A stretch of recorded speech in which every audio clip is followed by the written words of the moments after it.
What's it called? A reissue. Yeah. When we replay. A replay. And we are sorry for putting out as a podcast a second time, but that was one of my favorites, and so we had to put it out a second time. It was called Lancia Makes the Best Subaru. Because of all my friends who have been hurt by Subarus over the years, and referring to Matthew, who is here Are now. you recording? Mr. Blake, yes, and he's. I think you've had a rough time with Subarus. I've had an interesting time with Subarus for sure. Actually, so like I said, I've heard whatever. I think at random I chose like 4 or 5 episodes It's not like to listen this to. is not like an AA meeting about Subarus. And I don't want to turn the podcast into that. You dragged me the whole way here just to exactly. Yeah. Just give me some advice. My name is Matthew, and I've been hurt by Subaru. Well, I listened to the podcast before because I wanted to hear what it was all about, and I just chose like 4 or 5 random episodes. I was like, I'll choose this one. I'll choose this one. One of them, I think, literally was titled "Subaru Will Kill Your Family" or something like that. So I clicked on that one first, probably. Yeah, I changed. But then I chose like random ones. Like you have the off-road guy, the local guy up in, I think he was Ben Swain. Ben Swain, yeah. And he ended up talking about, I think, my car then too, and how you hate my car. So I got a gift for the podcast, actually. No. What? I can't wait to see that. I know this is a audible medium and not a visual Should I one, so you're going to have to describe it. Yeah. Oh my gosh. Alan can open it. Open it? Freaking A. It's a Hot Wheels in a bright blue bag with tissue, and then he got... It's of your Subaru So also, that's it? for you. Oh, that's delicious. It's got the best rally wheels on it and everything. That's hilarious, man. Oh, That is good. I found it in the King Supers. What does Jacob call it? The pin code WB whatever? oh, I don't know. He has the paint code for it. He calls it, that's what his car is Mine's Burple or Blurple. the paint It's like code the blue purple. one. Oh, is it? Yeah, that one's was- more blue than that. It was an but WRX. That's awesome. It still is. it's still a WRX. Yeah, it hasn't changed yet. Gosh. That's so funny. Yeah, no, you're not wrong. I mean, I never modified it, ever changed it. This And, one looks a like, lot cooler than yours. Clockwork. it is because it won't probably break your heart. Probably drives better too. Probably. But yeah, I never modified it, never did anything. Oil changed it every 3,000 miles, and then as if it was a clock at 120, it was like bang bang, like I'm done. Sorry, and then like limp mode. All the codes went up, and then I got to my mechanic, and he goes, "Yeah, it blew a head gasket for sure." And then he's like, "I could either fix the head gasket for whatever, $4-5 or I could just give you a new engine for $6,000." I was like, whatever, $6,000, just give me a new engine. Let's just new motor it. So I'm on the new motor at least. Good. Seems like the standard answer. Yeah. That's funny. Gosh, Yeah. I tell you what, but yeah, they, and I didn't bring you here just for that. This is Matt Blake, by the way, everybody, and also Alex McDorman's here too. Howdy. How's it going, buddy? Pretty good. These guys are both my cousins, and I love them Not dearly. by choice. Not by choice. Alex also bought a Subaru Yeah. temporarily. Yes, I had a Forester Wilderness for Oh, nice. for a little bit. Nice. Got rid of Yeah. it before it exploded. I got rid of it before it exploded. Yeah. Way to go, dude. That's the way you do it. You get in, you get out. Yeah. Just It's a short-term game. Right. Yeah. It's like it's gambling. diminishing returns about 90,000 miles in. right. And then you go Get out. find the first person that says, "Oh, that's a cool car." You want go, that? "You can have it." Yeah. It could be I just don't yours. want to. I just don't want people to like get into the attitude of just because your friends are doing it doesn't mean that you have to do it. I just that's all. That's why I'm talking people down to it. And I guess that's unpopular in Colorado, obviously, to say that Subaru is. That's true. We are in Colorado, It needs to be- dissing the needs most to be- popular brand. Yeah, you guys are from California. But you guys you're Hollywood though, Matthew. I mean, you're Yeah, we're so because Hollywood. well, I mean, you came from you're a filmographer, right? Would that be a good way to say it? How do you refer to yourself as? That's the term that makes you cringe a little bit. Oh. Well, sorry, Oh. videographer does. Ooh. Videographer does. Videographer. Filmographer's it's in between. That's like a hybrid word. Oscar filmsman. attempting Filmsman. Filmsman. filmsman. No, I guess you just call me. I would if I had to choose, just call me a cinematographer or Okay. director of photography. Cinnamon photographer. A cinematographer. Okay. Wow. Yeah. Cinematographer. Yeah. Okay, cool. Yeah. That's awesome, man. But you've, but I guess why I wanted you here was also because you've filmed on some of my favorite shows of all time. Yeah, mine too. And and like you've been a part of what? I don't know.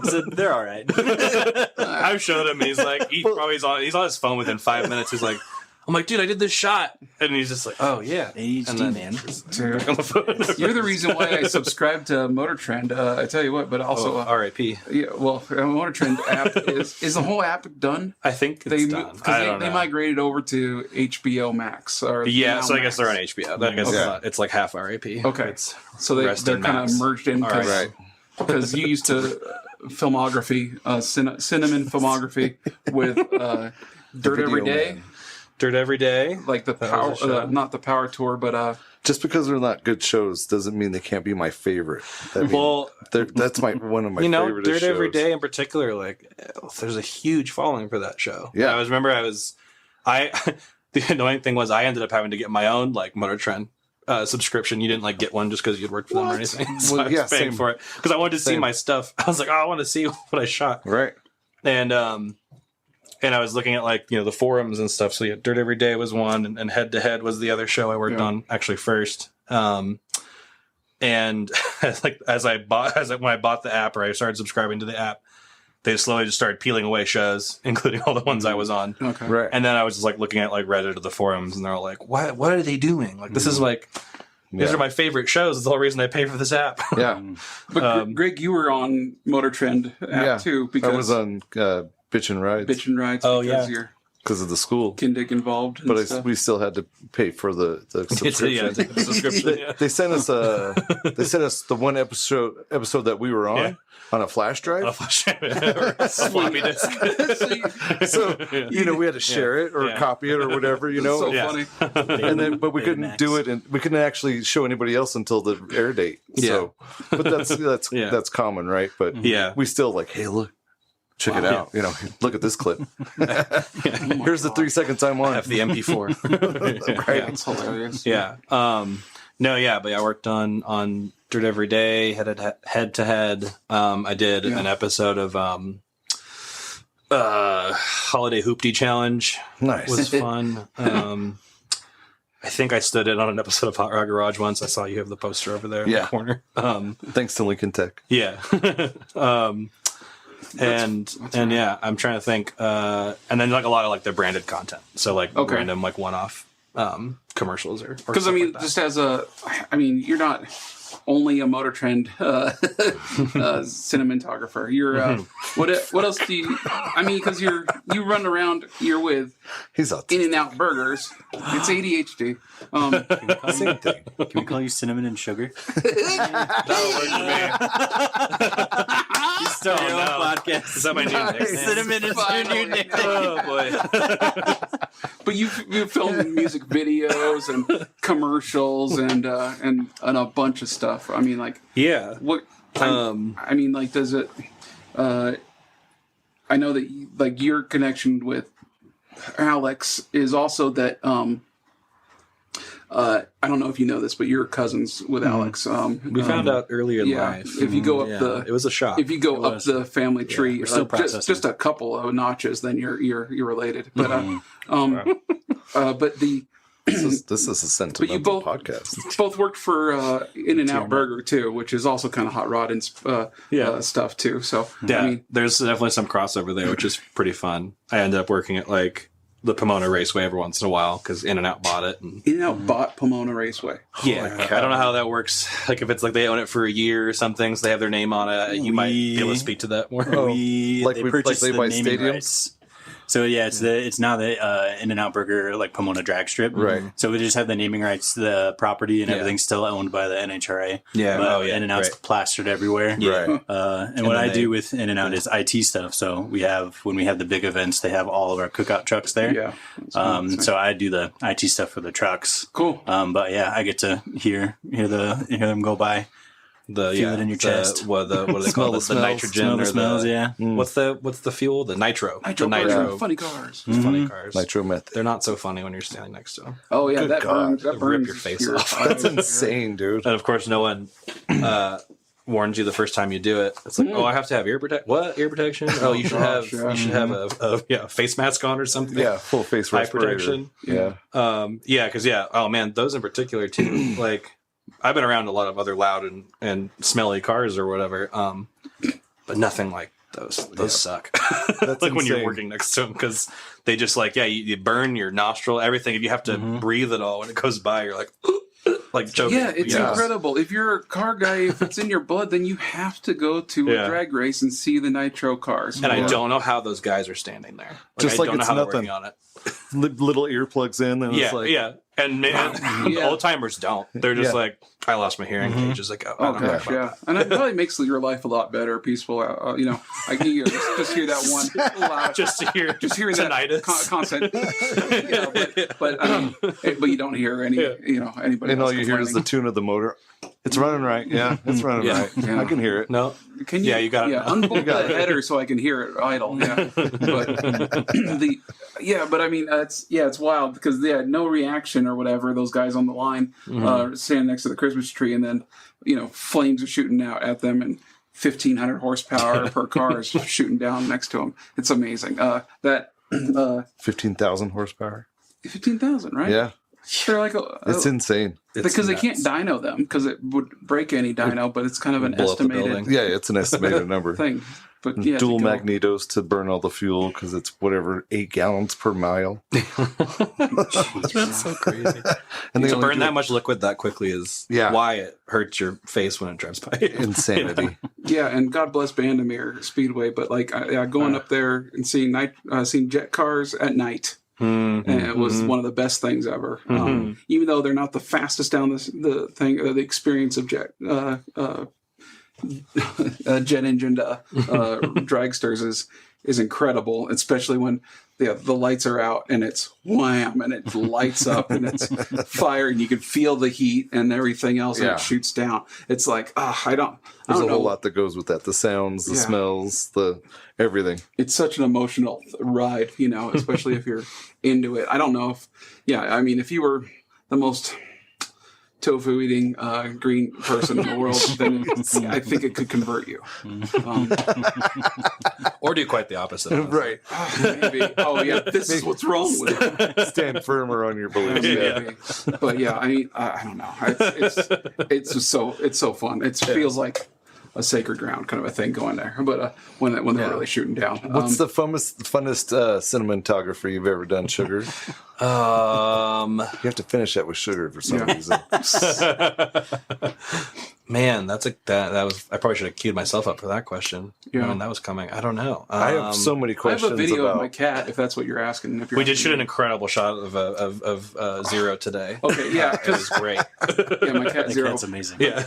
He is amazing. But we did have you met him too, huh? He's an orange cat. That should answer all There your you go. questions. He just strolled by with confidence when I saw him. He started practically taking apart Yeah. the thing he was working on. Oh. Yeah. Just looked at Greg when he was up there and put out his cigarette and gave a little nod Yeah. and kept going. Yeah. It's like, you're okay, I guess. Yeah. He kept going. I was like, thanks for the acknowledgement. I'll see you later. He Yeah, said, he shows he's boss when you. he just approach his meowed in a way that Yeah. you knew he said, "Sup, chief," and then kept going. Thanks for keeping the claws in, not Yeah. attacking a leg or anything. Yeah. But yeah, I mean, like we've been Matt and I have been working on a project because our mutual grandpa passed Three away. of us. Yeah. Passed away, and I inherited his El Camino that had been sitting in his driveway for maybe 30 years. We're trying to figure it out, but at least Timelines 28 years. unknown. Yeah. Yeah, the last register Yeah. or the tag said 96 on the plate, but Yeah. it's who knows? It probably hadn't been on the road since 95 or Yeah. 94, but Yeah. whatever. Yeah. So it's probably been at least 30 years. It was sinking slowly into his driveway in Southern California, and it's a 71 El Camino, so it's kind of still cool. And all his cousins had been arguing over the year, or not arguing, but like kind of going like, "We're gonna fix that car one day. We're gonna inherit it from Grandpa. We're gonna fix it one day," And each one of us had our moms all say, you're not touching that car. That's a rat's nest. Don't do that. Don't touch it. It's Full of mice. full of tetanus and yeah. I mean, And they weren't right. They were right. And they were right. Absolutely, they're right. And because I finally got it. Well, I finally got it. That's, but Grandpa, last conversation I had with him was about the El Camino. I was like, okay, if you want it, it's yours. And I'm like, going, absolutely. We've been jumping at the bit for 30 years to get this thing. And you casually mentioned, yeah, if you want it, it's yours. It doesn't have to be a burden. I'm going, oh. And then, Had to wait 30 years. and then, so then Matt and I started filming after Grandpa passed. About a year after. Yeah, kind of inspired Kinda to, Matt was really inspired to tell the story about Grandpa and interview everybody too. And then use that story to, interwoven with the restoration of this El Camino, Nice. and rescuing it. So it's been pretty cool doing that with Matt over the last few years, getting it going. And we did a lot this weekend too. So more progress on the car than we have had ever. Yeah. So That's I cool. think so. Yeah. fenders are off, engine's out, tranny's out, the interior's out. Mm-hmm. A lot of stuff has been stripped away. It's The we 20, got- 25 pounds of rat nest. Of the is rat out. nest, yeah. Yeah, speaking of the rat nest, I mean, it was like we Sweet Jesus, that shoveling smell it is all horrible. out since the moment we unearthed it. And it was Yeah. like, and I guess to go back to that was, oh yeah, I don't know if that's when I got inspired about it, but I was with Alan's dad, my Uncle Mark, and we were kind of clearing out the house of just, grandpa stuff and unearthing things everywhere in the house. But one of the big jobs was, all right, let's figure out what's underneath this pile of pipe and old construction material. Because he just basically, because he was a contractor in his retirement years, basically, and he just kept collecting everything from every job. Mm-hmm. And he had knobs, the sconces, whatever, and a bunch of. and he'd moved on to an parts. F-150 after the Camino probably stopped was running. filled up. Yeah, And it was full of stuff. He couldn't drive it anymore. He's like, well, this F-150 can carry more stuff. And then that got full of a ton of other stuff too. So yeah, Kind of we his pattern. his pattern was just I'll use this later. It's like he's always like, Yeah. oh, I don't, you'd ask him, why do you have 25 garbage disposals? Well, they can go in 25 houses probably. You never know. You never know. Yeah. And so we just started taking the tarps off and so many things were piled on top. It was comical. The shot of it coming off for the first time is going to be pretty fun to see. but it was also Nice. kind of one of those things too, where because Grandpa was Navy Corps of Engineers guy, and he built nuclear power plants. Oh, and that's he, right. Yeah. remember repaired the stories. power plants that had melted down, and he had done a bunch of other stuff like that, where it was where it's intense and big giant things, and there's brochures about how to visit Iran, and for the American, and it's because he's working on oil energy projects and things Traveling like that. abroad. Yeah, exactly. But it's a funny brochure because you're going, Iran's not like this anymore. But Not This even was close. yeah, exactly. 1970 or Yeah, 1960 exactly. Maybe or something. a little bit. Maybe 70. a while I guess ago. would be So those years. yeah, for sure. When women could drive in Iran, and now they can't. I'm serious, dude. But it's a wild thing. But it's really fun. Grandpa was just patriarch or whatever, and so it's just kind of adds some weight to that El Camino. More weight than he even piled up in the bed of it. So For real. Yeah. yeah, so it's really cool, and we had some drone shots and some other beautiful things too that Matt's been building or doing, and Yeah, it's going to be it's a long-term project. Well, there's no specific end date. It'll just be and we done got- when it's done, I guess. Nice. But today, just that one shot, because I've hardly seen any of this video. This one shot that Matt does, because he's got this. It's a $1 billion camera that you shoot with, because he's Not quite. lifetime cinnamon photographer, and it's just the Runs on picture cinnamon. of me pulling headrests out of the bench seat, and the cat's walking across the bench seat as I'm working on the back of it, and it just looks so dang cool. That Zero walking around, it's so fun. So yeah, just that shot makes me excited for it. But, that project. But yeah, but you've been doing. How did you get into filmography at all? Did you go to school for this? I Was did. it high school? Yeah. It was funny. We were talking about it. I don't know if it was on the drive up here or what, from California or whatever, but it was thinking about it. I was like, man, how did I start all this or get into it? And it was your dad, I think, funny enough, I think put a camera in my hand one day. Yeah. Just because we were on Oh, because he says film this dance move thing. Well, TikTok's going to be a new thing in 10 years. Yeah, back in 1996, he was like, TikTok's a thing. Yeah. Ask me about it later. Yeah, it's All right. No. Using the that portal. would be my All right, Uncle Mark, let's dance again. No, I swear, I think it was like when I can't figure out exactly the day, but I feel like it was like we went up to go cut down the Christmas tree or something. Okay. Yeah. You know, Christmas Vacation style. Nice. And, Nice. and, Core memory. we, It's a core memory. yeah, core memory. But yeah, you know, you strap the 50-foot tree to your tiny Astrovan or whatever. Yeah. Yeah. But I think That you dug out of the ground yeah, because you didn't bring an axe. yeah. It sounds like an insult. You're strap a tree to your tiny Astro, man. All right, buddy. Yeah, Sorry for cursing. Sorry for cursing. Gesundheit. But yeah, I think that day, like I think he handed me a camera, and I think we just started goofing around and made this ridiculous, stupid. You know, we were probably like 6 or 8, or I don't know. I mean, maybe it was older than that. Yeah, you we were and in Alex middle school or I think it was a something. little older than that. You and Alex were born in the same year, right? So it's like Yeah, Yeah. a couple Born months buddies. apart. Born buddies.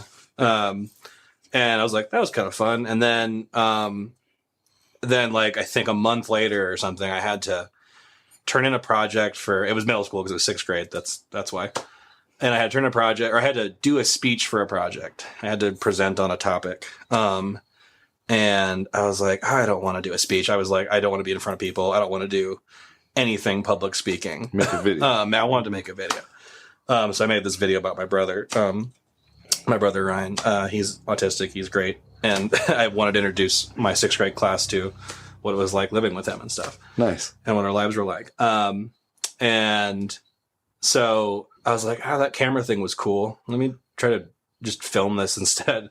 I think I had asked the teacher too. I was like, hey, instead of doing this talk in front of class, could I like film instead and give you a movie presentation of it? She goes, okay.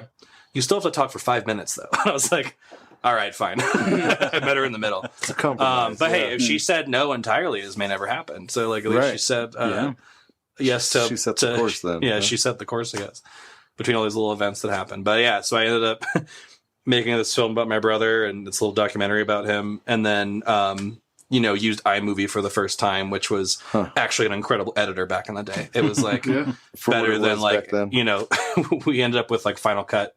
And then Final Cut became bad at one point. It was not usable anymore. And I was like, iMovie was better. And it actually made pretty robust little film. There was a robust little editor for being just the one that came with your computer. So that kind of started that. And then, I decided kind of post high school, whatever it was, I kind of became the film guy after that too. So it's like, during middle school, it's like, oh, Matt's the camera guy. Like, I filmed all of our stupid little school projects and all that. So I guess that's the part in between. You're like on yearbook committee. Yeah. Yeah. Oh, I filmed the football team. I could pay him that guy. Or like, that guy, he could film the plays. Like, get him to do it. Because we don't want to pay someone to do it. Did you ever go like really far out and have to film somebody's real kind of eccentric art house thing for middle school kids? For middle school kids? Because I know that, there were some kids who had a lot of black clothes and would want to make some movies. We leaned a little more like Jackass videos. Oh, okay. So I avoided the art house stuff. Okay, at least, yeah. Gotcha. We were jumping off of fences and lighting little like M80s on that sounds right. And, blowing up little volcanoes we made for science class. Fart house than art house. That kind of explains working for Motor Trend versus for kind of leaned into that like style of filmmaking for sure. Censored television. Yeah. More censored television, I guess. But yeah, so then to fast forward, I ended up high school. The high school I went to here had a pretty great little film program. Or like a budding film program, I guess. Really? And then that ended up getting me enough to get into Chapman, which is in Orange County in California. Nice. And was there for 4 years and then moved to LA, and I've just been there since. Chapman, do they specialize in film then? That's it. They're a full on liberal arts college, but they're the bigger their bigger majors are like law, film, and business or something. Would you recommend somebody who's like who's past just doing YouTube videos or whatever or TikTok dances? Then would you Would you recommend they go down that You path? never of- get past TikTok dances. Never. No. You mean go to college? Period. Maybe, yeah. I don't know. Like, it's funny because today is it worth it? I don't know. In today's world, it's like, do you go to college anymore? Can anyone afford it? Like, I don't know. Like, I'm still paying for it. Like, I did for a little bit, but yeah, you I know, went right? to Chafee Didn't for a last little long. bit. You went to community college was the smarter thing to do. Like, to do like a public education as long as you can, and then or you decide to go into a specific trade and you Right. you lean on that. But like, yeah, film's the same way. It's a trade, so it's like there are really incredible schools. Like AFI is a big school, and Chapman's a big. They're essentially a film trade school if you're in the film program. Okay. And you do learn a great deal. And it obviously got me to where I am now. So, Yeah. So maybe it is a little bit faster route to getting you to where you are now instead of see, didn't even More answer that. Like, not really. struggling. Like, you could probably learn what I learned in 4 years on YouTube nowadays within a couple of weeks. It YouTube sucks, but University is awesome. YouTube University is kind of. would you say the connections that you made in high school were worth it? That's probably the most beneficial. That's always the thing too, is the connections. Like I wouldn't be doing Motor Trend stuff if I wasn't connected to someone I knew from Chapman. So I was going to say, didn't going to school lead you, or does going to that school lead you into other? Yeah, that's definitely like the thing you probably get the most out of a college situation or experience is like, oh, I know Somewhat this group, and being placed somewhere within a group of people that are all doing the same thing. And a lot of Chapman guys end up doing Motor Trend stuff that they ended up just kind of finding all those jobs, and there's this big group of Chapman dudes. because you used to film with the same crew a lot, right? It was like like the same 3 or 4 guys or something like that. Yeah, like especially like in the head-to-head days, it was like we kind of had this little posse of guys that were on on every one of those episodes pretty much. Okay. So, and then some of those guys now they've gone on to do what's the Haggerty does icons. Yeah. Icons. My 2 buddies shoot icons with Camisa and all that. with Camisa. Yeah. Oh gosh, that's I love my that show. favorite YouTube show, man. I love anything I think that Camisa does. all the really fun creative stuff we used to have budget and time to do ended up at icons probably. Anyways, man, have you ever been? Have you ever pull that hat far enough away, sorry. It's the effort that counts, man. Oh my gosh, I didn't say it was a perfect mute button, but so as long as you try. Sorry, listeners. No, you're fine. The, Viewing listeners. yeah, well, people can stare at their phone while they're. I talked for too long, so it kind of built up. That was great. Good job. That I know that you filmed some big episodes, and I know that the guys from Dirt Every Day are prima donnas, right? And they're pretty rough to be around. Oh, they're the worst. So hard to work with. Have they ever thrown their script at you really hard, or they just drove their truck really fast at me, and I had to jump out of the way. Ugh. I'm kidding. I'm sure. Not kidding? Yeah. No, I am kidding. Oh, okay. But have you ever? How is Dave and Fred. And Fred, they're wonderful. Dave and Fred are awesome. You've done more than one episode with them, right? I did. Well, I kind of, I was. You did an back. Ultimate Adventure. I did the right? Well, so I did. Dave was on the Holiday Hoopty Challenge that I was on. I kind of was with him. Yeah. On his car, and then Mr. Dave Chappelle. Mr. Dave Chappelle, Not that Dave Chappelle, but not that Dave Chappelle you're thinking of. Yeah. And then the Dirt Every Day episode I did was a season opener that was the Ultimate Adventure Okay. Challenge. Yeah. And those are. If you're into off road, it's just candy, because you never see it filmed that much, that more in detail and stuff of all those guys struggling and sweating and breaking things. Yeah, they did a 16, 18-hour day in 25 minutes. Yeah, that's wild. Yeah, it's insane. And it was more than the day that we even were there. There's more to that. They go to we were in Oklahoma on the stretch I was on, and I think it goes into Texas. It goes all over that area. So I wasn't even on the whole whole adventure. Thing. Yeah, that was my next question. Did you do the whole adventure? No. I was only there for. I think the first day was the Oklahoma one. I could be wrong on that. Depends on what year you went. Ooh, I couldn't even tell you what year it was. Right. Because it's different every year. Yeah. So, and you're not on the entire adventure because of the alcohol problems? Yeah. They I have a limit. They can't keep me there the whole time. Okay. Yeah. It's part of my rider. Well, okay. Well, one day, yeah. You'll sober up, but not today, right? Am I right, guys? Not today. My name's Spanish. How's your IPA? I'm kidding. Sorry. This was supposed to be off camera. It is on camera. People that are just watching their iPhones. They're not Yeah. listening. Okay. Have you ever been on screen during any of these things? Only because you remind me about it all the time. It's my favorite. Because I forget about it all the Because I time. love it that you. Yeah. I've seen every episode of this Dirt Every Day, and I love it. I was like, I kind of came in late into Dirt Every Day's existence. I think it was the last season that I probably shot that opening episode for. Oh. Or that intro or that pilot episode of that last season. Season 12 or whatever. So it must have been, whatever 13. whatever Ultimate Venture was season 12. I think that's 22 or 23, yeah.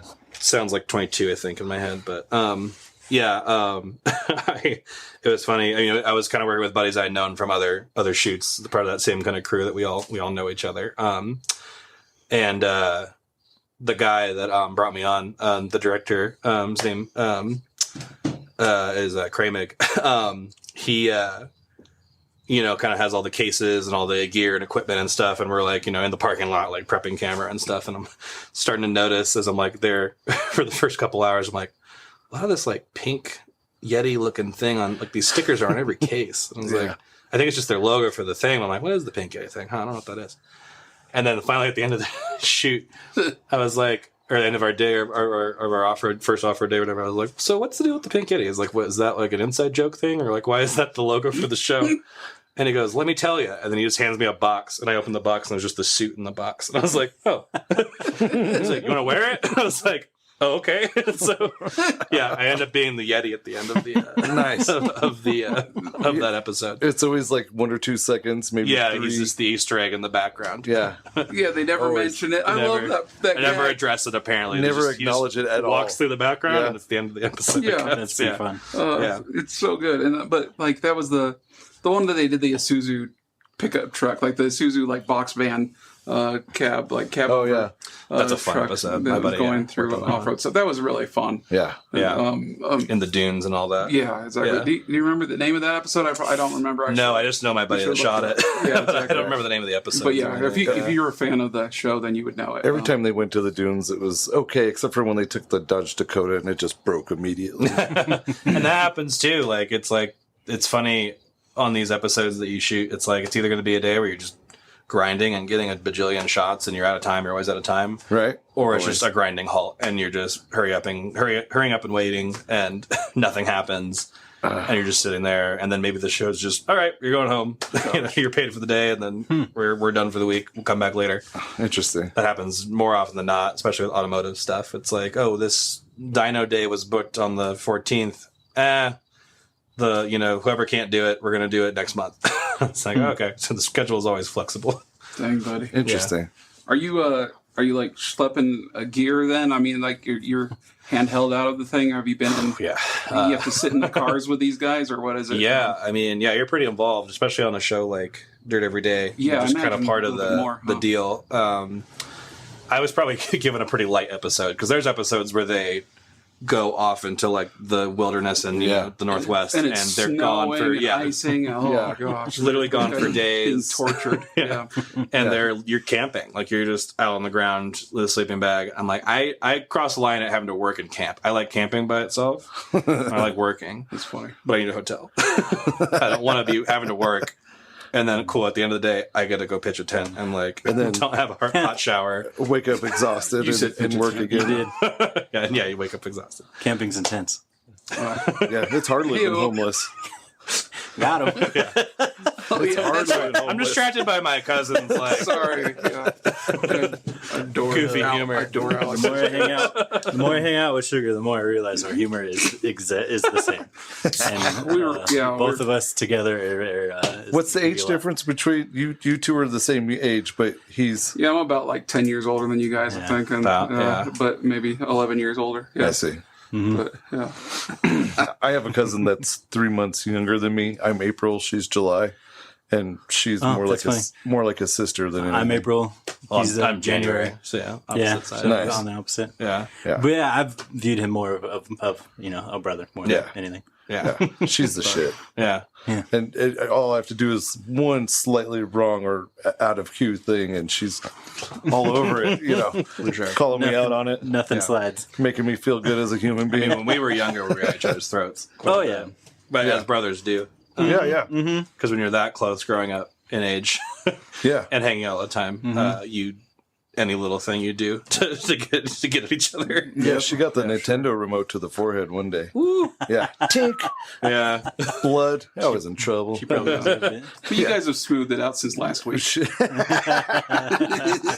Time heals all wounds. Oh, Auntie was mad at that one. that was the only time I've ever once in my life had my aunt mad at me, which was because my aunt's a sweetheart and such a lovely person. And like, I never would ever want to make her mad. And I think I said some snide remark after Alex left the room one time. I think we were like, again, like 8 or something, or 7. I don't know. We were pretty young. And she, like, Mama Hen, or Mama Bear, just like, excuse me? And like, and I was like, oh, I've never made my aunt mad. That is uncomfortable. Right? My mother is the sweetest lady in the world until she's not. And it takes a lot to get her that way, but she knows I how deserved to it for sure, too. Yeah. And so it was warranted. I'm sorry, Aunt Tammy, if you're listening to this. I love you a lot. I love you more. I love her more than you guys. It's funny, like, because I'll hang out with my dad, but I won't be able to hang out with him because he's calling your mom, Tammy, and just crying, laughing over the phone or whatever. So a lot of conversations have been. Yeah. Look at what she just sent me or whatever. Humor is like the lifeblood of our family. Yeah. It is. Yeah, It's one like- day we'll address the real problems, but not until we finish these We'll jokes. joke about it Until we exhaust these jokes. And even then, we still will keep going. Until you forget the pain. It's exactly. It's a wonderful way to get through life, I think. So you've been on, what was Head to Head like? I mean, you're more in race cars, you're more in hotels, you're a little bit more with Johnny Lieberman and Jethro Bovington. Yeah, right? at the time, Was that those two guys you were on? Yeah, and that's kind of like, I guess, the end of that show. I came in again. There was kind of this trend of, I got onto the show. Motor It's trend. getting Right, guys? He said it. not because like of anything I did. Right. He just always got brought in. I always got brought in near the end, and then something happened or changed in the world, and then the show's not a thing anymore. HBO bought us as is a thing anymore, or Discovery bought us, or whatever it was. Right. And but anyway, the first show I shot with them was Head to Head. I think again, like I said, in the last season, and that's all more supercars or faster cars and and sliding around corners and such. But that show, when I was shooting it, came to an end. Of course, we found out it was the end of the season in December, and we found out it was ending. And then I think like a week or two after the show was over, we got some article going, Jethro to join Top Gear, blah, blah, blah, blah, blah. So it's like, he's going to Top Gear. That's why this is ended. That makes sense. So which is cool. Have you rode in some of the cars with Jethro? Because it's got to be insane because the guy's raced at like Le Mans. I mean, he's done so many humongous races and also, a very accomplished race car driver, but big, intense prototype vehicles and being able to survive long stints doing it. Yeah, my first episode I shot with them, we were shooting at the top of like a mountain pass in the Sierras. I think the head-to-head cars were the Alpha Julia and the Project 8 Jag. Wow. Which are pretty fun. And we were like all over the state for that shoot. We were in LA and then in Malibu and the canyons. And then we went up all the way to the Sierras on like 395. We were like kind of like breaking for lunch. And so we were at the top of this mountain at the end of the pass. And, you have back in the day when we had the budgets, you had CHP down here and CHP up here, and they're blocking the road. And you get the whole road to yourself. And they'll hold traffic until your spot is done or your run is done or whatever. So they always kind of threw in a third car sometimes. So they were, checking the times of how fast the Project 8 could get to the top of the hill and how fast the Julia got to the top of the hill and how it handled. And then they threw in the third car, like, what would it be like if we compared it to a Lamborghini Evo, whatever I don't remember what the model is. I think it's the Evo or something. Aventador. Aventador, I don't know. Or the Huracan Evo? Huracan Evo, I think, yeah. Just spitting fire and loud and awesome. And really lime green. Nice. And that's a Huracan. so that thing rockets to the top the fastest, obviously. They're not going to get there as fast as that thing. So we were at the top. We shot the end of the race or the track times or whatever. And it's like, all right, we got to go to lunch. We're loading up the cars. Well, more often than not, you're just loading up the picture cars because those are like your vehicles to get around in.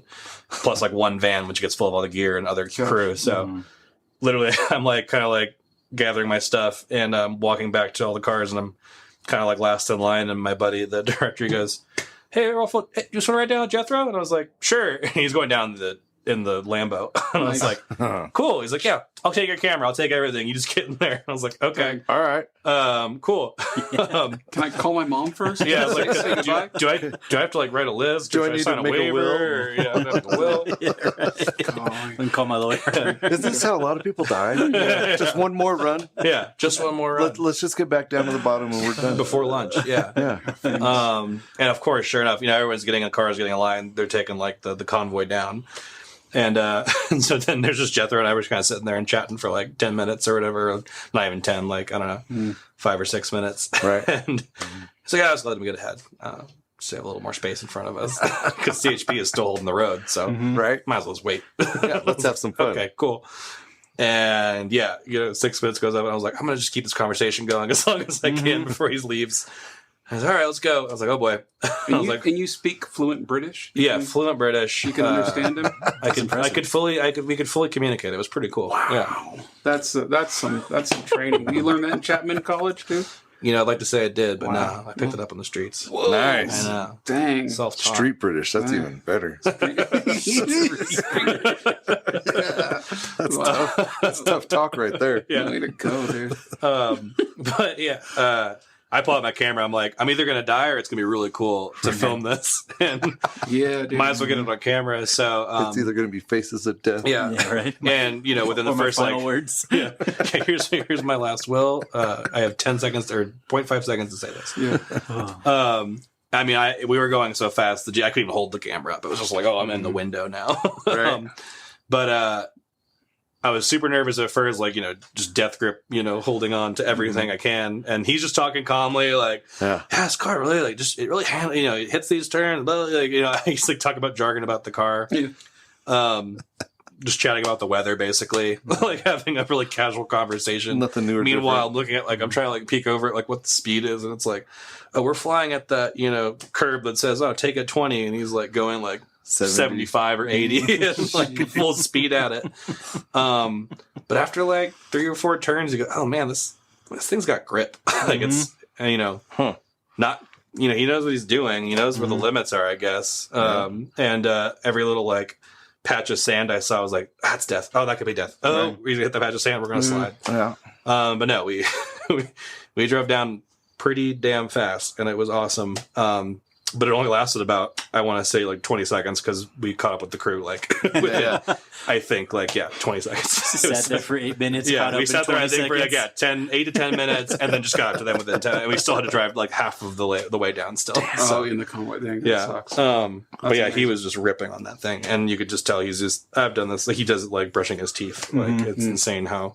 When you show up for those kind of shoots, do you bring your own cameras? Do they provide cameras? How does all that work? That's mostly a shoot where they have all their own gear and stuff that you kind of work with. But it depends. It totally depends on like what the shoot is. Because that's more production managers on site. Yeah. Or like and with those like Hot Rod Garage or like some of their like longer term shows, like they have like gear that they've bought for that show and that's like travels with the show. I see.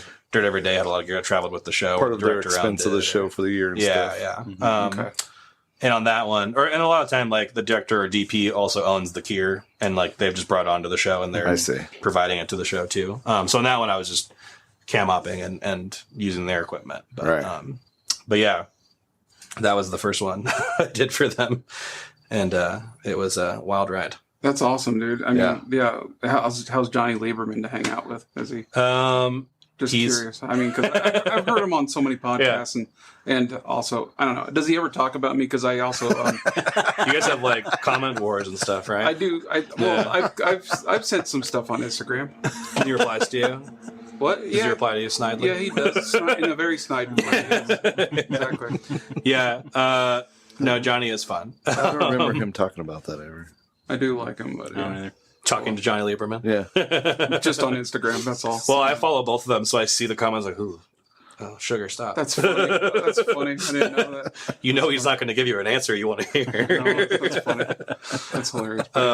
Opinionated guy for sure, but yeah. Well, that's what I like about him. Is that like he's strong in those opinions. He gives a strong opinion. Yeah, don't be lukewarm. Let's hear something. You know, stir it up either way. It's great. Yeah, and I like that about him too. Like, he's like, I'm not going to like be wishy washy about how my stance on this or like what I. No, it makes for good. Yeah, television. It does make for good conversation. And him and Jethro were fun to watch because they really played off each other really well. Because he wrote an article. The first time I read it, it was in a Motor Trend Classic a long time ago. They don't even. They published that magazine for a couple of years and then stopped. But it was one on a Gullwing Mercedes that was an aluminum coupe, and he wrote a piece on it. And I'm going, okay, fine. And then I just kind of logged that in my brain. I'll read every article that he writes, or whatever, because I understand his harsh opinion, Yeah. And whether I agree with it or not, it's kind of fun. And so it's like that kind of thing. And that show, the head-to-head show, was wonderful. I loved it because you're right. That Jethro Bovington, he's really kind of easygoing for all the pressure that he's could be under. He's self-imposed, I guess, but also, they were a good balance though, because Johnny has maybe that firmer opinion about something where not that Jethro bends on things or anything like that, but he'd lighten the conversation. He'd bring up this heavy point or something like that. Yeah, exactly. Versus the early episodes, he had Jason Camisa with him on. They were. I was never on any of those episodes. I heard it was pretty fiery conversation, I guess. I don't know. It's super. But that's also fun for entertainment too. Absolutely super entertainment. But I get that. Have you done many things outside of the auto industry with filming? Yeah.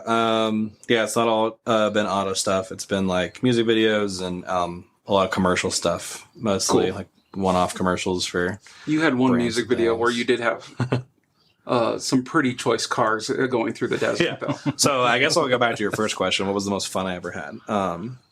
Because there's kind of a funny line between the most fun I ever had and then the most stressed I was.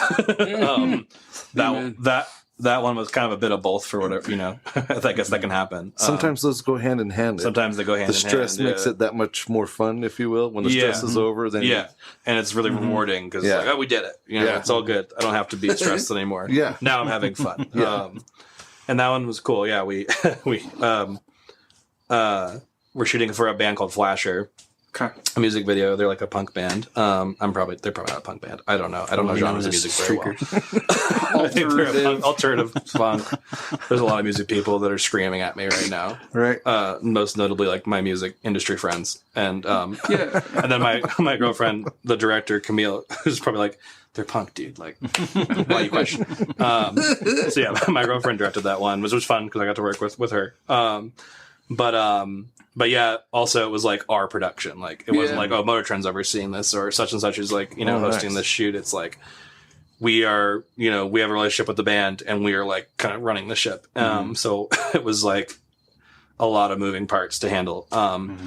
Meanwhile, we rented out this spot in the desert that we were told was totally our own, but there's meth heads just popping out of the woodwork, and they're Honda Civics that are driving over the dunes as if they're in Mad Max or whatever. And we're we were told this was our set, and no, that we were the guy. Meth heads do what they want. Yeah, they do. The meth heads do what they want. We're pretty sure the guy that rented to us told us it was his land.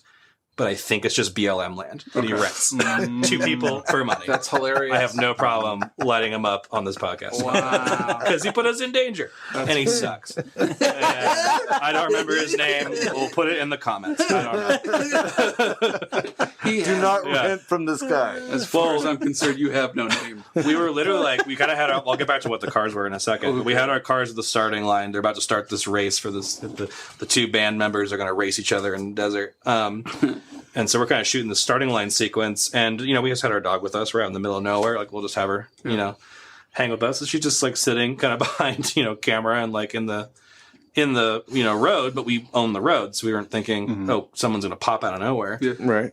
Well, this guy comes over the hill, I think at like 50 miles an hour, tears through our base camp where all our trailers and stuff are, and then coming right at my dog. I'm like running at the guy screaming. I'm like, like waving my arms, like, don't kill my dog. And then he stops, like he locks, fully locks up and like skids, I think, for like 50 feet. Is maybe 10 feet in front of my dog, who's just still sitting there and like on the ground, like oh, that's crazy. What happened? And then I'm like starting to go off on the guy, and like I'm about to like throw my camera at him, and then as I'm getting closer, I start to make eye contact. I'm like, oh, this guy's tweaking really hard, and this is scary all of a sudden. And that's how Matthew and I met for the first time. That's how I met my cousin. And came tearing out of the desert. Hey, I remember you from the family reunion. The end of that's though, I was like, it goes like, oh gosh, and then he peels off the left around the dog, and then into the bushes and into the shrubs, and like where there's like not road to drive on. And again, he's driving some shitbox like little Civic or something from like 1980, and every door is flopping open. It's every bump on the way, and like the thing, like the trunk is the hood I think was opening, and like parts are flying up. And he just tears around our little like chute and just leaves. And I was like, I hope we never see that again today. But yeah, we had like, drones and stunts. We had stunt people. It was the first time I worked with stunt people, which was besides that we're not like Motor Trend, journalists or whatever. And it was fun. It was fun to direct it. We broke, a lot of things. Thankfully, no people got hurt. But the end product, I think we were both, super thrilled on. It's a beautiful video. Yeah. Do you know the song? What's called? Sideways. Yeah. So by Flasher. Bands Flasher and Sideways, and it's on YouTube, right? It's on YouTube. Yeah. Cool. Gosh, they were racing a Toyota Previa, one of the greatest minivans of all time. Cressada. We gave them some options of like what to shoot or what they want to drive, and we were trying to also just source cars as well. It was also just hard to get cars for a low budget because there's no money in what we were shooting. Yeah. So our buddy was moving to Philadelphia and didn't need his car for much longer, and he had a Mercury Grand Marquis. Yeah. Nice. Which was basically a Crown Vic rear wheel drive. Pretty fun, really cushy. And then the band chose. Our buddy has this Previa, and I was like, I never heard of a Previa before. I was like, oh, it's mid-engine. Yeah, it's the Previa, and so they're racing Previa versus this Grand Marquis, and that's mid. I'm like, oh, this is van. It's a mid-engine van. It's rear-wheel drive. It is the only all-wheel drive supercharged mid-engine all-wheel drive in the world. Yeah, that you could ever get. Yeah. I don't know if there's a single other one in existence. Are you sure about that? I'm not going to back you up on that one. You know what? Fight me, okay? We're not fighting, but I'm not backing you up either. All right, you're a car podcast. I believe you. He's violent, you guys. He's violent. I know. We've been living at his house last few days. My sister was briefly married to a guy who had a Previa, and I totally understand the history of Previas. Okay, every square inch of history. It's a great vehicle. Just because of one vehicle? Okay. What? Nothing. I didn't say anything. I don't want to fight you. Craig's like leaning away from you. Sorry. This Toyota Previa has turned into the Yoko Ono of our podcast. I really regret bringing it up. I'm sorry. I got passionate. And he's stated a couple times in the last few months that, Greg, I just wish, there's some days, Greg, I just wish it would. Yeah. I just wish. I wish at MF he could, because nobody knows what's behind these right here. I tell you as he's making a fist and he's looking at it. And like, mention obscure minivans from the 90s. Let's do this right now. Come on. Throw down. Come on. See, I don't want to throw down with sugar. I tell you what, that's why I don't get into fights, because nobody's really specific about their insults on used cars. So whatever. You couldn't keep a straight face. Trying to get it out before you giggle. But yeah, it's pretty fun. I love the whole part of like the punk rock filming stuff that you guys did. That was really fun. It's a fun show or video to watch too. But yeah, I mean, good job on that one. Thanks. Yeah. We didn't shoot half the stuff we had planned, and we ran out of time, obviously, as you always do. But seems like the trend. It's the trend. Yeah, the trend of the industry basically is no money, no time, and now just no work. Gosh, yeah, work's been thinner for sure. But. Yeah, I mean it's wild, especially with that whole Motor Trend gig being sold like 3 times in the last week. Yeah. Mm-hmm. So trying to figure out, that's all been very turbulent for sure. Golly. Yeah. Do you think if you could do your own project, what would you be interested in? I mean, would you ever direct something? Would you, besides an El Camino build that we were doing? I mean, because you have creative freedom there. I do still really love to just do like automotive stuff. Yeah. I think like the thing I would aspire more to do would be a little like higher level, like higher class kind of like automotive work. You're like, the broadcast commercials you see for BMW or whatever, name a brand or whatever. They're a lot more like artful and very intense and fun, but like they're shot really like action based and like Lincoln commercials. Like Lincoln. Well, that would be fun too. Just right back in McConaughey. McConaughey. Yeah. Just rubbing around a booger in his fingers the whole time.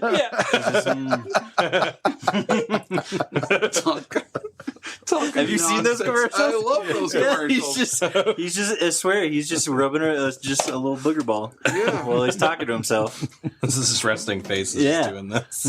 Like in commercial. Yeah. One day, I do want to be like in a used aviator staring off into a still near finished lake, a blank desert canvas that goes nowhere. People cross the street to avoid me, so and you're going to talk about infinity and beyond. Exactly. And, you don't realize what the commercial's about till 3/4 of the way through. Sure. Are we selling mid-level SUVs here? That's awesome.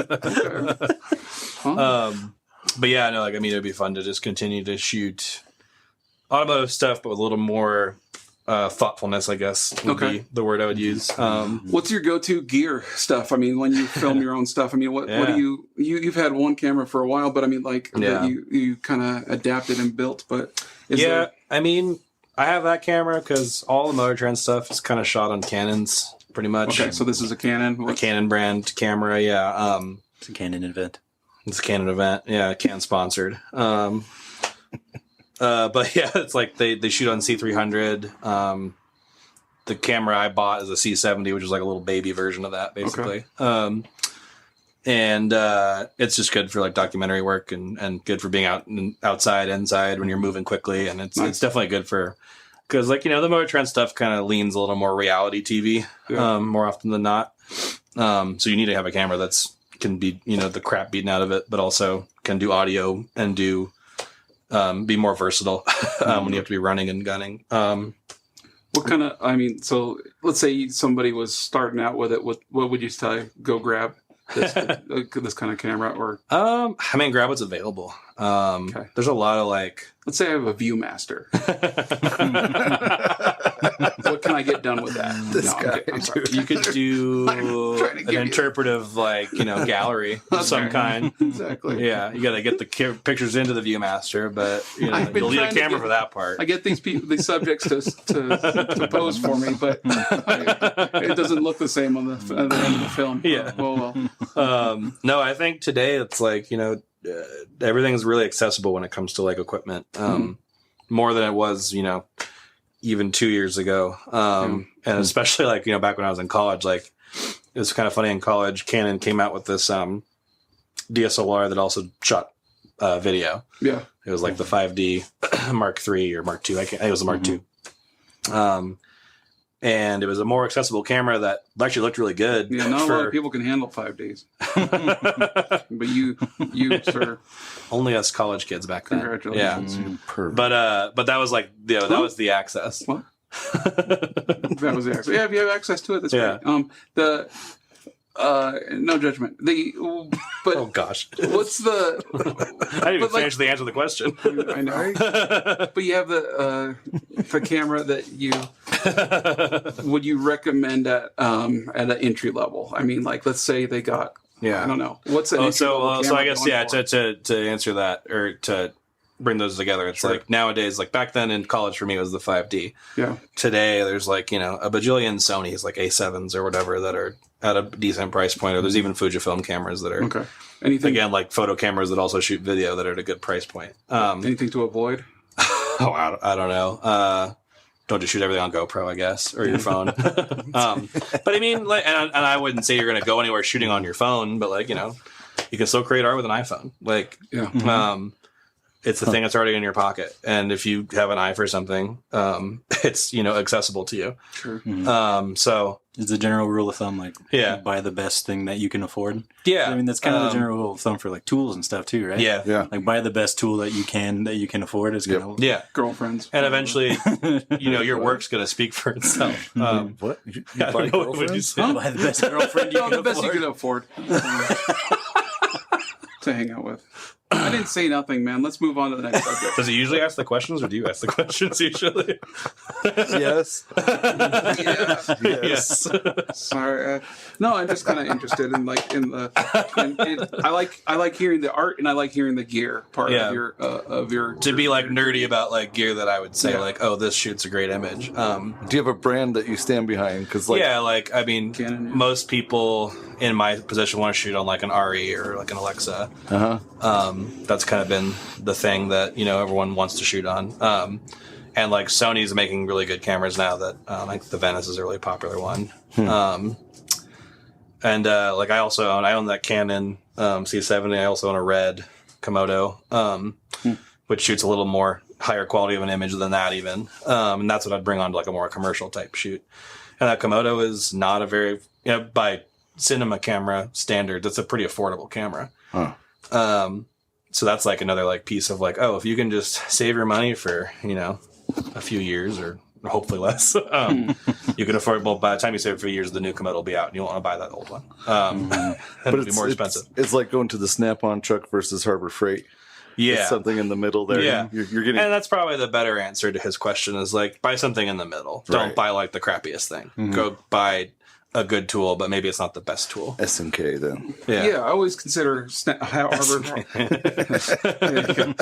I always consider Harbor Freight my throwaway consumable. Tools. Consumable tools. Yeah, I know I'm going to bend the heck out of this thing. Or although use this thing. They have their quality and their brands have gotten much better. Yeah, the last couple of years, they've gotten quite good. Their welders and plasma cutters are pretty good actually, and their electric tools are not bad. Yeah. I'm still gonna get Milwaukee versus I get Bauer and whatever. I'm also a Milwaukee. He's passed out his Milwaukee stuff to me. We were nerding out about Milwaukee. I guess it doesn't matter what tool you get; it's just going to end up as a hammer anyway, right? Always. It's going to end up as a hammer. It's amazing what that frustration does. Well, I mean, like, Alex was almost going, man, I'm so far ahead of you, or whatever, my Milwaukee stuff, because you're building an In-N-Out burger, you know, at night, you know, he's replacing fridges. So he's probably got a dozen pack outs and stuff like that, right? My work truck, I got pack out. I have a cool, it's like a slide out truck bed. Yeah. And I have pack out, like the ones with the drawers. Right. I have those bolted down so I can just, you know, slide the bed out and have basically a whole shop of tools that I need. Pretty dialed in truck. Is it a deck? Right? I believe so. Yeah. So every square inch of truck is full. Yeah. Yeah. I got all kinds of parts, all kinds of tools. You know, you never really know what you're going to run into. You can go. You have to be very diverse. Yeah. I like being prepared. I hate going to somewhere for one thing, seeing something else I can fix, and like, I don't have it. So anywhere from plumbing to electrician to. I'm more IT. Oh, I see. So I'm my. More like, so then terminals, you know, monitors, cameras, alarm systems. You put the little trackers in the burgers. Yes. Right. So you can find that person later. In that FBI run In-N-Out burger. Okay. There's portals there too. I'm sure all of your family members have their own portals. Yeah, I have a key to a portal. But we won't talk about those on the air. I'm just jealous I don't have my own portal. One day. I'm saying. One day. They'll find you. They'll activate it. I just want to go through yours once. I just don't listen to the emergency alert system anymore because that's what activates the pills that we got injected into our skin during the vaccine. Moving right along. They use that as an excuse to change out all the batteries on the birds. Yeah. We needed everyone inside. The batteries were dying. Get all the birds, change the batteries. Yeah. Exactly. We're running out of time. We gotta get these birds on the ground. I got caught once. I do love that website. Birds are fake. Birds are fake. Yeah, all birds are drones. Yeah. Birds aren't real. Brilliant. Yeah, birds aren't real. Yeah. Birds aren't real. Okay, yeah. But I think that's my favorite conspiracy. yeah, Does that go along with the Earth is flat and everything else too? Probably. Yeah, but this was crossover, started sure. with some humor and stuff. The flat earthers are humorless people. They are, right? and it's silly. And yeah, my response was always like, well, do you think the Earth is round or flat or whatever? And I go, the Earth is flat. All the other planets are round. and that usually stops it. You know, Yeah. like, okay, I'll compromise with you.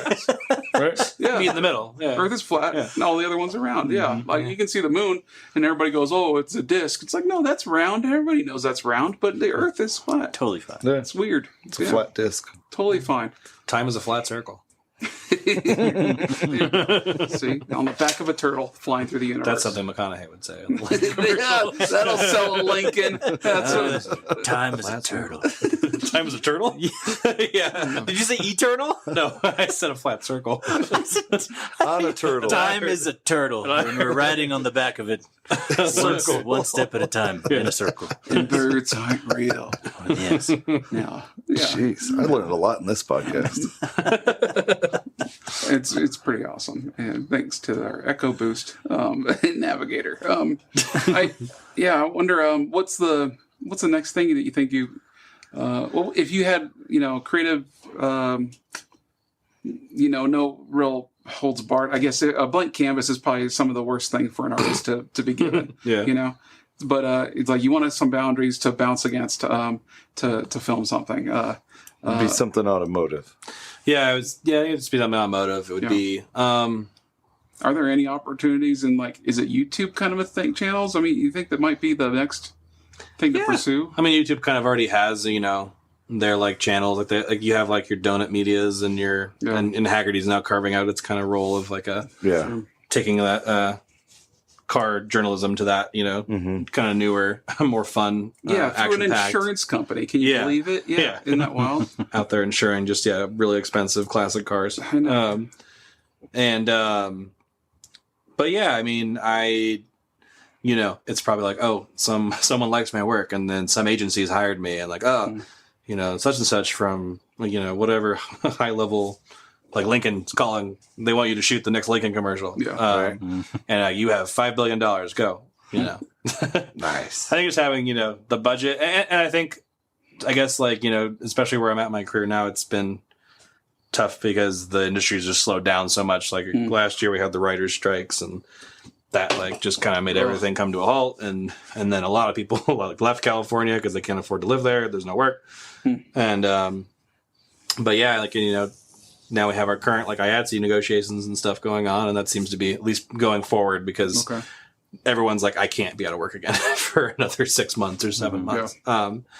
And a lot of this all kind of stems from the AI thing. It's kind of a tough, elephant in the room to get around because, I'm talking about how much I want to shoot these artful, action-packed automotive commercials, but AI does it in 2 seconds with no money. So you just say, hey, make that commercial. That's really cool. Yeah. And it just does it.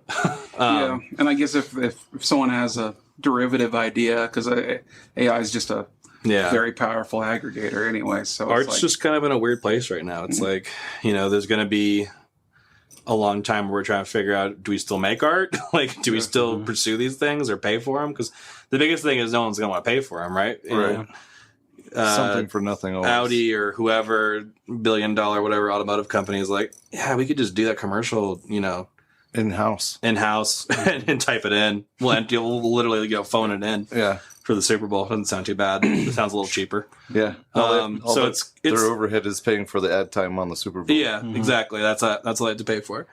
So it's a little scary in that regard. It's oh man, where do you fit in after that? And I think with all the things that have advanced in technology, especially it's been more fun stuff like gear and like, oh, I have a drone now in my hands, where it used to cost however much to pay the helicopter crew and fuel. Now I can just throw my drone up for 2 seconds and get the same shot, or for the most part the same shot that I was going to get anyway. So evolving with that was fun.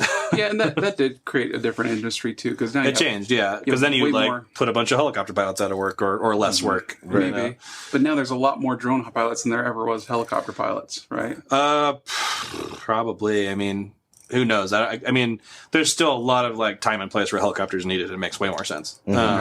Because you're Michael Bay and you want a helicopter to fly under the 6th Street Bridge, and you're going to blow up the ambulance at the end of the bridge or whatever. And the helicopter's going to do a barrel roll around it. Yeah, and for a movie, he'd be doing that. Right? No, that would just be for lunch. Oh, gosh. That's just, that terrible Michael Bay. Oh, God, how dare he.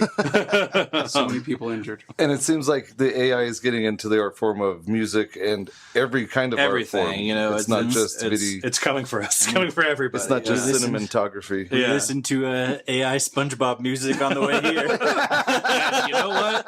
It wasn't half bad. It was phenomenal. I loved it. When you hear Plankton has a great singing voice. Yeah. Plankton shredding on a guitar and doing screamo, you're like, I want to hate this, but it's kind of awesome. But I know all the words already. And like, so it's like figuring out, where does AI have its place and how do I still make money or exist as an artist or whatever, I guess. I guess, and does it make you have to go push the limits more, I guess, or push, kick the can down the road, but do you have to get more creative, I guess, in order to compete with an autonomous robot drone? I think the thing too is like at a certain point, you hope the audience catches up with, that's like derivative stuff. It's not really art. It's just kind of phoned in, and it's all taking from other stuff that exists. So it's taking license from everything else, and it's just recreating it and repackaging it and saying it's its own thing. So I think there'll be a point where hopefully like people go, oh, well, like that doesn't, I mean, you can already tell like a lot of like video driven stuff particularly doesn't look very good if it comes from AI. It will look good probably tomorrow, because it changes every second quickly. And I guess I think part of it's evolving with just like, or not evolving, but it's kind of like you said, kicking the can down the road of like, I'm gonna, at least for me, I think I'm just gonna like put my head down and just keep creating stuff, because like what else could I do?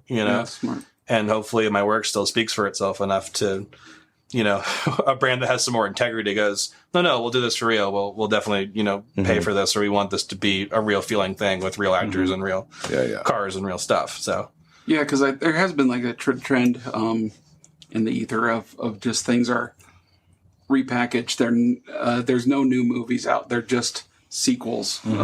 Or a remake. Remakes, there's that too. With different genders in the roles. Well, that's it, because like only...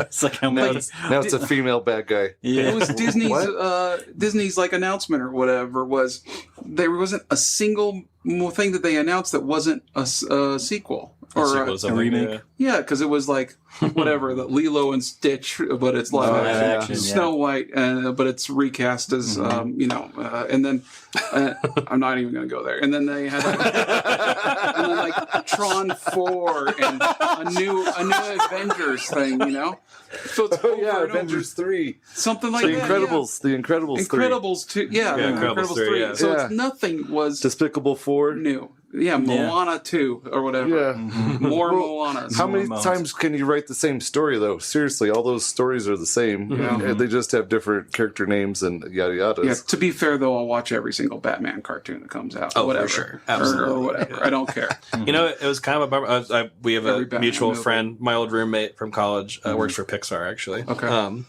And he did a lot of really hard work on the Lightyear movie.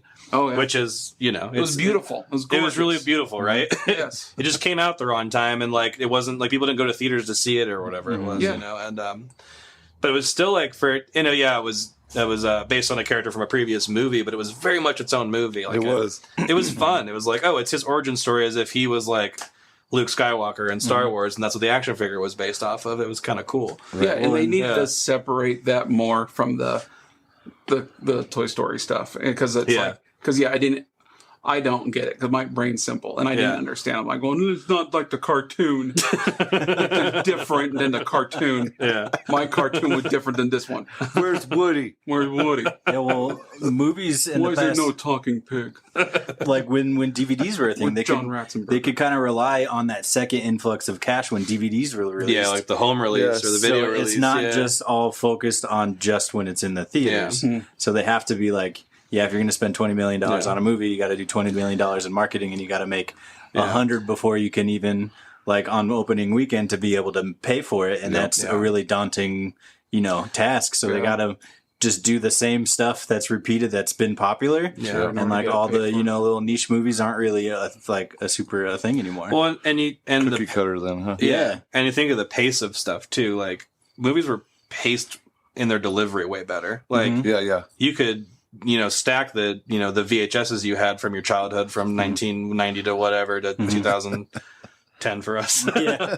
Like, oh, that was just a 2-shelf stack of these VHSs from, 101 Dalmatians or Lion King to whatever, whatever thing. And like you remember each individual one, and they were all each individually very good. Yeah.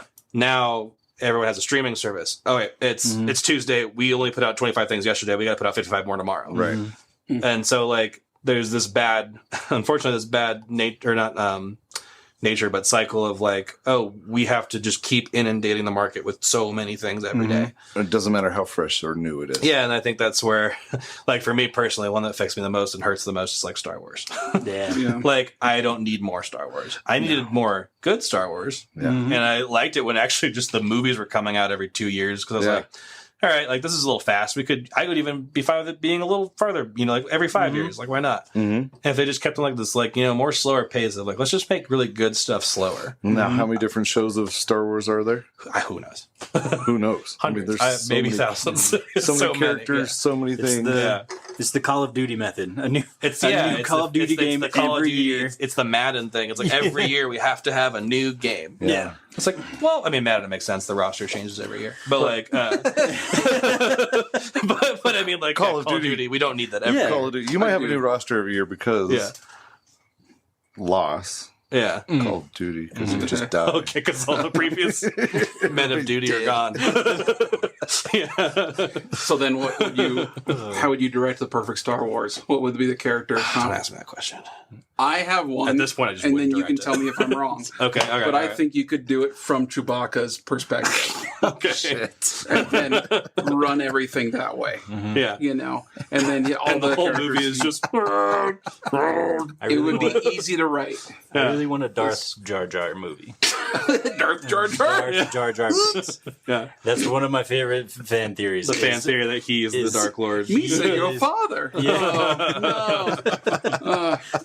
Okay, so like, would you ever want to be in front of the camera? Would you ever want to direct something? Would you film-wise longer than 20 minutes? Yeah, no, I mean, aside from all the automotive stuff, like if you were to ask me, like, oh, we want to shoot tomorrow, like, oh, we're going to shoot a badass car commercial and shoot it fun and shoot it actiony and shoot it with a lot of grit or whatever. A lot of booger rolling. Yeah, a lot of booger rolling. But 48-minute Lincoln commercial. one shot, just on him. 48 minutes. From the rambling for passenger seat. 48 minutes. Yeah. Just nonsense. But like, Sweet Jesus. yeah, I mean, everyone I think in my position, like, oh, we want to shoot films, we want to shoot feature length stuff, and maybe because that's like where a lot of both the long term career stuff, or where you can like take your career long term and have a career shooting long months on set or on a TV show like a Breaking Bad would be incredible. Yeah. The guys that shot that were working for years, and you're all in the same stuff, but like you're a part of that crew, and that's like a career job, and you're being creative and you're having this incredible script being written that you get to put to camera. So that's probably the ultimate goal would be to shoot something that's as cool as Breaking Bad or as cool as like a good Star Wars movie. That's funny.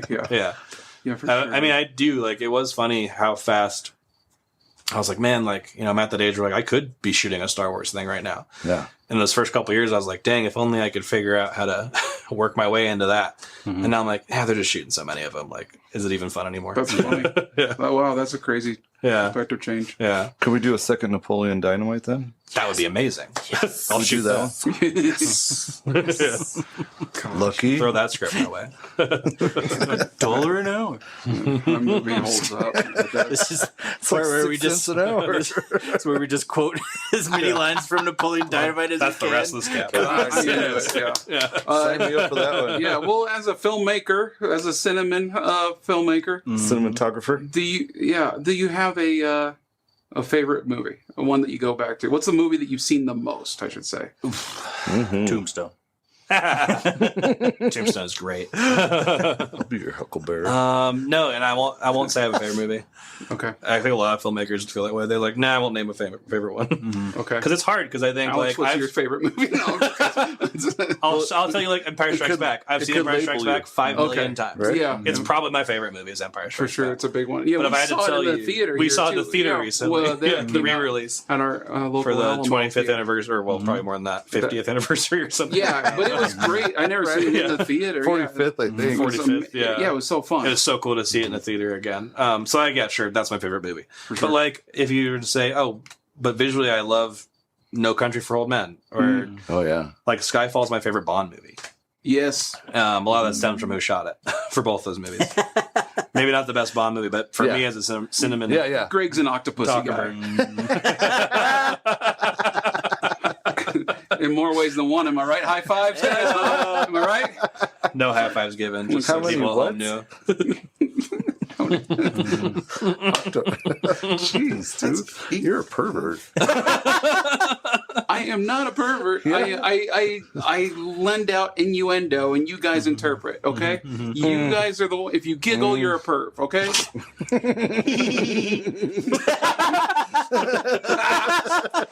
Love it.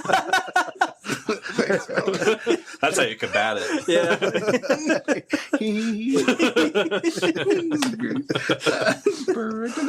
I laugh so hard just shoveling out rat turds out of this El Camino with these guys the last few days. It's been so much fun. It's been a blast. You've been wearing respirators, I hope. Of course they haven't. No. He keeps asking, "Where's the respirator?" And I'm like on camera, like doing this. I'm looking twirling. away. I'm twirling black boogers out like. It was a rough one, but yeah, that's kind of how Life's an eternal rat. Well, it's just kind of how McConaughey. No, Mouse boogers. Yeah, They roll different. dude, they do roll different. that's so dang funny. They roll uphill. That's how dense they are. Yeah, I wonder. I wonder though, like, if would you do any kind of would it be beneath you to do YouTube stuff? Would you be beneath you to do anything like that? I mean, I think if Mechanical Sympathy got a budget, then and would you film hell yeah, I'd love to shoot an that. episode with us Yeah. or whatever kind of thing? Yeah, no, I think anything. I'll wear the Yeti suit. That might be trademarked. We'll have to come up with a different animal, like a jackalope or something. No, I it's don't know. different. He's a purple Sasquatch. It's completely different. Yeah. No, I mean, I our think thing. anything that's got not like a your good route. script or a good concept is worth shooting for sure. I don't think it matters what format it's going to. Because there's a lot of there's a lot of boring derivative art out there. So Do you like shoot to be something more new. involved with the shoot, or do you like to just be shut up and told what to do? I think a mix. I mean, like my job inherently, if I'm not like just being a camera operator or just doing drone for the day or whatever it is, like inherently my job is to be actually a manager more than even a guy behind camera. A cinematographer. The cinematographer is, he's, ideally maybe not even touching camera. Like I have, 5 guys on 5 different cameras and this drone operator over here and this guy over here, and I'm coordinating it, Yeah. And I know the vision of it, and I have planned it all, and they're going to execute it because I have a great crew. And that's probably also an answer to your question of like, what's if I had, if you do anything tomorrow, it'd be like, oh, I want my crew, I want my guys, Right. I want to work on this thing together and be in charge of it. Because that's like the funnest days I've had on set are actually more like when I got to do my actual job. Because I think Funny. Wow. I think a lot of what we have to do nowadays just to make money too is like, oh well, you're off on your own, you're running gun and you're by yourself and shooting the whole thing, which is still fun. It's still fun to operate and hold camera and all that, but I think when you get to actually like be in charge and running the thing and kind of managing it, and everyone's doing their job. Because it's not just enough to be behind the camera. You got to be able to say why you want. Yeah. What's going into the camera and how. Yeah. And you get to sit back and see it all too. Yeah. Like you get to like, especially like, you have your monitors of maybe like 3 cameras and you are talking to your lighting guys and actually getting to do the full job, which is create something from nothing. So in a way, you're controlling the camera. You're still working the camera that way. You just have humans. Are your controllers. Yeah, you're the they're all your drones. No, That's kind I of respect them more than that. That's kind of the natural progression of things, right? Like when you first get into like anything, even like cars or, totally. My experience was flipping burgers. It's like, you get in there, you just want to be told what to do. You got to learn all the basics. And the more you understand about your industry and how 100%. things work, you don't just want to be doing because it's boring. Yeah. Like you want to, learn, have a control, not necessarily control, but expand what it is that you do with it. Yeah. Because you're better at what you started, and then you get so good at it, it gets boring. So you go to the next thing that's a challenge. Yeah. Yeah. So then that leads to the next, and to the next, to the next. 100%. Does I'll be one of your cameramen if you let me. Please. You're hired. have you ever I only use a GoPro though. You're fired. driven into And it has to be attached to my head. Actually, wait. I see how you do audio. I take back what I said. God, that was the quickest job I ever had. That's probably the best way to stop this podcast. That's a good laugh. But I do have to ask: have you ever been in one of those camera cars with the boom thing swinging I've been around? one of those camera cars. You have? Okay. That's actually the second most fun I've probably ever had. Okay, so like the blacked out matte black painted. I beat the crap out of this car you hate so much. Cause, I don't hate the car. I just hate what it does to people I love. He hates the car. No, there's times, you're trying to fit a budget or whatever for Motor Trend and figure out how to execute this thing. So a lot of us camera guys, like we're all pretty handy people and know how to rig stuff and figure things out. So we figured out, we'll get the trailer hitch or the tow hitch. We're going to screw in this thing. And then you get this stuff called speed rail, which is just 2-inch pipe. Yeah.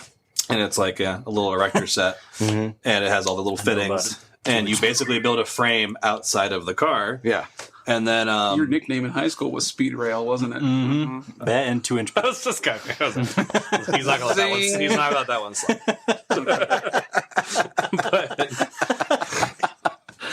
Pervert.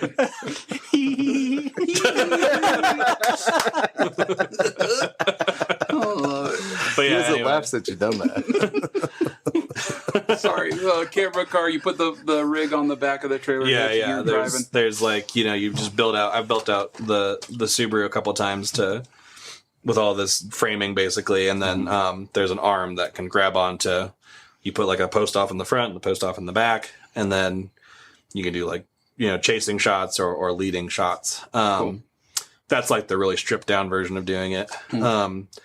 Or I've never been in one, but I've been on sets where we're working with one where we have the full camera crane and you have the full arm and that's a full setup. There's like 5 people in it. Yeah. Wow. Driver, inside that director, sound guy. Porsche Cayenne or whatever. The first AC is usually shoved in the back of the trunk of the Porsche and like literally doing this. Like I have a buddy that's done it 1,000 times where he's like holding his thing and trying to get the focus or whatever, and he's got no space. And What's the job of each one of those guys in that? Well, you'd probably have a driver, obviously. Okay. Driving. Probably. He's probably going to move the car forward and back. Maybe a little left and right. Yeah. I think usually a director for the shoots like sitting or the cinematographer is sitting next to him. And then you have a camera operator who's running the actual he's saying it now. actual camera looking left and right and all that. And then there's a crane operator. So there's 4 people already. And he's the one doing where the arm's going. And then you have the guy pulling focus in the back. So Wow. it's a full heavy car. Wow. Okay. Yeah. So each one of them has to react to what the others are doing. Yeah. And understand. 5 minions to run that camera. Yeah, you all have to go hive mind and understand what the shoot has to look like. So that's pretty great. I mean, obviously accidents have happened. They're documented and out there, but it's all usually pretty safe and pretty people are, they take it seriously and you close down the roads. Hopefully, hopefully you're not skirting the law and making it dangerous. Yeah, clear all the crackheads. And we know it's impossible sometimes. So like the Jay Leno garage that he has the same. I think it's a Nissan Titan van or whatever, and you can see the he has like arms and cranes. Yeah, and stuff like that. Yeah. I haven't seen that. Sometimes you can see the reflection of it, like the chrome of the bumper or whatever, of one of the other cars, or like they have two. Like in one of his cars. Yeah. And then sometimes you'll have two vehicles. Yeah, and the one's like just barely leaving the shot. Yeah, and. Jay's saying something important, so they have to use it because the second chase vehicle is leaving the shot. But I mean, it's not always. And there is chaos. Yeah, it's not always perfect and like fully controllable. When we're doing stuff on like the Subaru, it's like we get like a rolling permit, which just means you're rolling around town and in traffic. Mm-hmm. And so you have like someone directing or talking to the driver. In Colorado, rolling permit means something else. Mm-hmm. Not this guy. I probably don't even know. I think it's a rolling permit. I'm probably not naming it right, but yeah.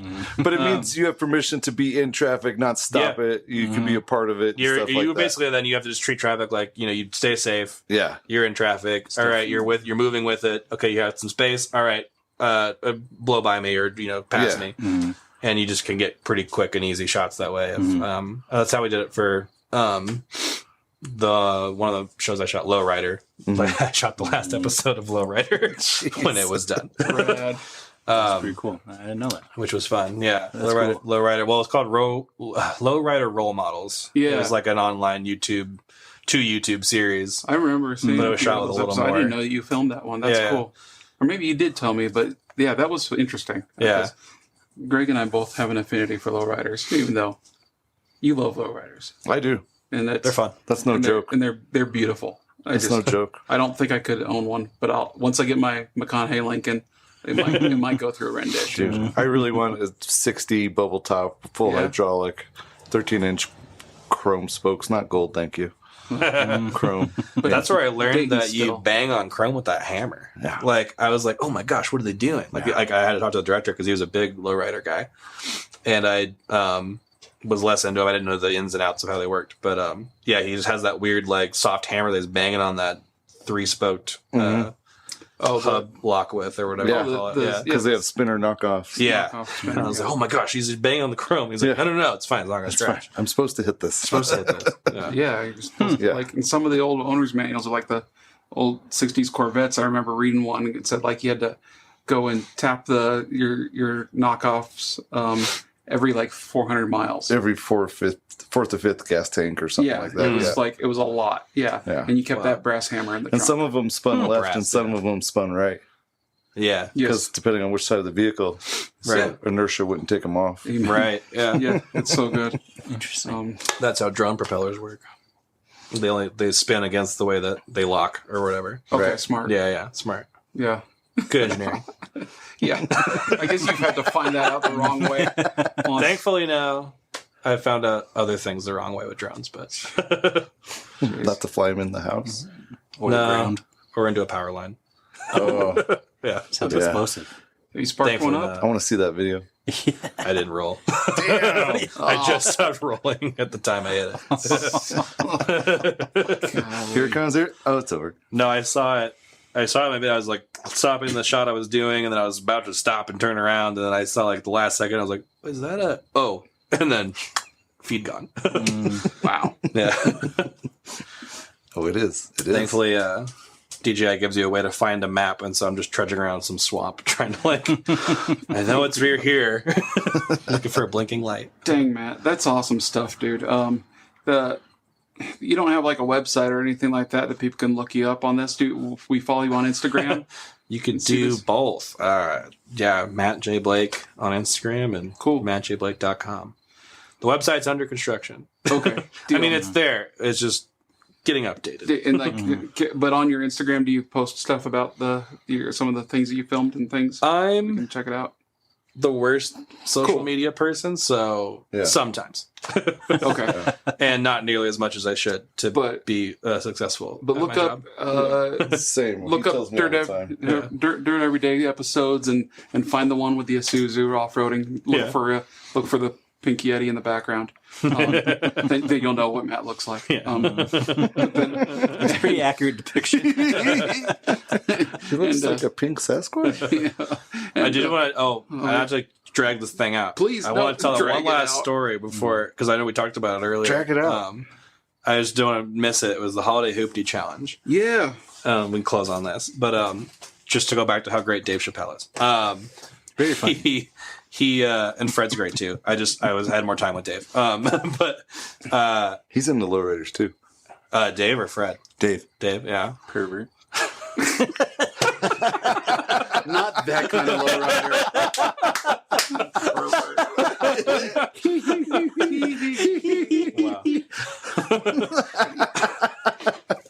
Wow. Sweet Jesus. People are listening to this podcast and go, they just laugh the whole time. It's great. It's forever. I think that if you have a rotten day, pull it on the episode of Mechanical Sympathy. Yeah. It'll fix it. Mm-hmm. But anyway, so we were shooting Holiday Hoopty Challenge, and there were like 3 groups. So it was Freiberger's the host or whatever, and then it was some of the Hot Rod Garage guys, another group I don't remember. There are 2 cars, and then Dave and another guy I don't remember. I was bad at knowing everybody's name, but I was trying to remember the name of the car. I figured you might know it. It was like it was that Dodge like truck they had that they turned into like a big 40-inch wheel. Oh yeah, they did a monster truck. It's like a monster truck. Didn't they put the Viper motor in it? The Viper. What was it called? What was that? Anyway, I know. It's the Viper Dodge truck with all the cage. They tried to make it a rock bouncer. Exactly. And it didn't do well. So that's what they decided to bring to Holiday Hoopty Challenge. Okay. And it was kind of like a mixture of like stages, like they're doing a rally stage or like a dirt track or whatever. So when they find out, we're on a dirt track, we got to figure out better tires for all these things, and we got to fix this and this, and the other 2 have like more traditional like muscle cars or something, and then Dave and our side have that the Viper Dodge rock crawling thing. I think it had military axles too. It's a beast. 2.5 ton it's axles. Such a cool truck. Yeah. So, the way those build days go, it's like, we're going to send the PAs to grab stuff at the hardware store. Like, what do you need? They go to each group, like, what parts do you need? Right. Well, we realize, we're on a dirt track. Great. We don't really need anything. So Dave's like, hey, just bring me a chainsaw. And so he just orders a chainsaw. Nothing else, I don't think. Maybe some bump stops. That's all I really want. I want a little more travel or to be able to hit harder or whatever. Right. And so they're ordering all these specific little things and fittings and pipes. And then, they come back with Dave's chainsaw. Well, he had these big tires on it, but they were a little more, not soft, but they weren't like quite dirt specific. Yeah. So he cut some grooves So he just started chopping in some grooves with a chainsaw and making them knobby tires. And he did it perfectly. As if he's a barber. Like he's just like badass. Wow, really? And then every other team, or both of the teams, like, could you add to our tires too? And so he went over to each of their tires and did the same thing. Was it called the Rock Viper? The Rock Viper. Okay. Oh, gosh, that's I what just it was, looked it up. Okay. Yeah. Gosh. So he's just magical with Dave's even badass. just like a chainsaw. Like on the Dirt Every Day, they'd be like, we need to build this and we need to build that. So he just goes to the chop saw, starts cutting. Next thing you know, there's that. Like when they built the dumpster truck. Yeah, right. They just built all this shit. Yeah. Put a winch on it, made it so it picked up dumpsters. Dave's a badass. That's great. Pretty, and he knows wherever he has to build, he'll figure it out. Yeah. Yeah. Throw it his way, he knows how to do it. Yeah, that's a level of confidence that one day, they're definitely aspirational.